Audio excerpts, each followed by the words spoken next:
আসসালামু আলাইকুম। আপনারা কেমন আছেন? আশা করি ভালো আছেন, সুস্থ আছেন। আলহামদুলিল্লাহ আমরা ভালো আছি, সুস্থ আছি।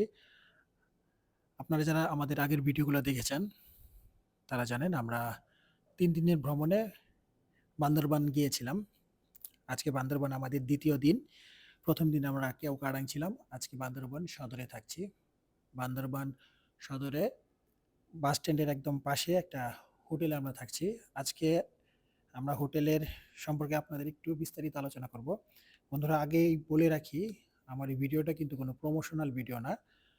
আমরা যেহেতু বান্দরবান ১ম ঘুরতে গিয়েছি, হোটেল ভাড়া করতে গিয়ে বিভিন্ন সমস্যার সম্মুখীন হয়েছি, চ্যালেঞ্জের সম্মুখীন হয়েছি। বিভিন্ন হোটেলে বিভিন্ন সমস্যার সম্মুখীন হয়েছি, বিভিন্ন চ্যালেঞ্জ।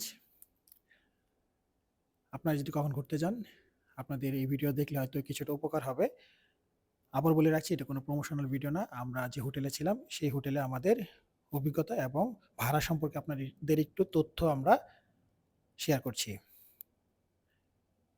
এই হোটেলটা নতুন একটি হোটেল।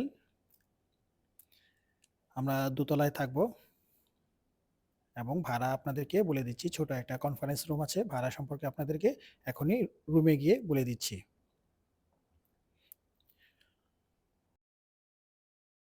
পরিষ্কার পরিচ্ছন্ন, বন্ধুরা মিলে থাকার জন্য একদম পারফেক্ট একটা হোটেল।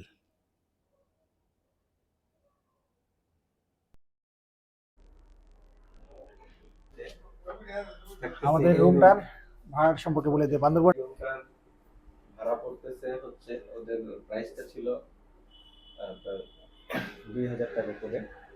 সেখানে একটু মোলামুলি করলে পার রুম আপনার ১৮০০ করে পড়বে। আমরা ১৮০০ করে নিচ্ছি। এটার ফ্যাসিলিটি ভালো। এটা মূল মেইন রোডের পাশে।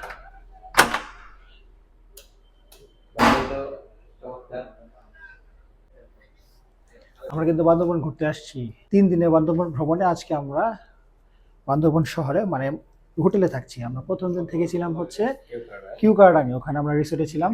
আর ২য় দিন আমরা নীলগিরি আর নীলাচল ঘুরে বান্দরবান শহরে আসছি। আগামীকালকে ইনশাল্লাহ দেবতাগমে যাব। এই বান্দরবনের হোটেল ভাড়াটা আর কি, যে রুমটায় থাকছি এর ভাড়াটা আপনাদের সাথে আমরা একটু শেয়ার করলাম। রুমটা বেলকনি আছে আপনার নন এসি, বাট ভাড়া আপনার আপনি আপনার রিজনেবল প্রাইসের মধ্যে পেয়ে যাবেন বেলকনি সহ। ৪ বন্ধু মানে ২ রুমে ৪ জন থাকার জন্য পারফেক্ট। এটাতে এক রুমে আপনার ২টা বেড, ৪ জন থাকতে পারবেন। রুমের বাকি ফ্যাসিলিটি গুলো ভালো, গিজারের ব্যবস্থা আছে। আশা করি আপনাদেরও এই হোটেলটা ভালো লাগবে। একদম মেইন রোডের পাশেই হোটেলটা এখনো নির্মাণাধীন। আমরা আপাতত ৮ বন্ধু ২টা রুম নিয়েছিলাম।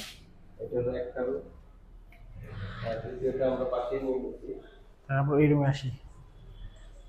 রুম তো মোটামুটি একই রকম না? মোটামুটি একই রকম। প্রতি রুমে বেড, ২টা বেড, ৪ জন থাকতে পারবে। ৪ জন একসাথে থাকতে পারবে। এটা সুন্দর একদম। ঘুরতে আসলে, ট্যুরে আসতে গেলে এটা পারফেক্ট একটা প্লেস।